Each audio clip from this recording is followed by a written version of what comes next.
शेतकऱ्यांच्याच खिशातून पैसे काढून शेतकऱ्यांना पैसे देण्याचा प्रयत्न, सरकारची दिवाळखोरी समोर.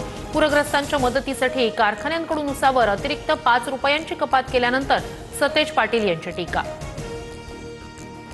गैरसमज पसरवण्याचा प्रयत्न, शेतकऱ्यांवर पैशांचा भार येणार नाही. कारखान्याच्या व्यवहारातून मुख्यमंत्री सहाय्यता निधीसाठी पैसे दिले जाणार. मंत्री राधाकृष्ण विखे पाटील यांची प्रतिक्रिया. निवडणुकीत लाडक्या बहिणीला 3 हप्ते दिले, आता संकटात असताना बहिणीला पुढच्या 6 महिन्यांचे हप्ते द्या, उद्धव ठाकरेंची मागणी. तर लाडक्या बहिणी विरोधात हेच लोक कोर्टात गेले, शिंदेंचं प्रत्युत्तर. नवी मुंबई महापालिकेत भाजपचाच महापौर होणार, मंत्री गणेश नाईक यांचं वक्तव्य.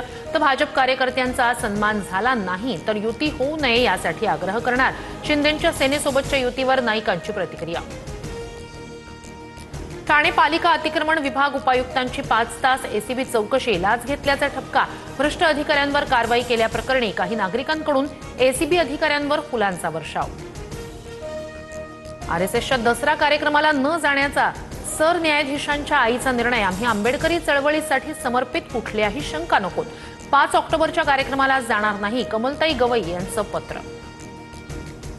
एसटीनं घोषणा केलेली दिवाळीची हंगामी भाडेवाढ रद्द, परिवहन मंत्री प्रताप सरनाईक यांची माहिती. उपमुख्यमंत्री शिंदे यांच्या निर्देशानंतर निर्णय.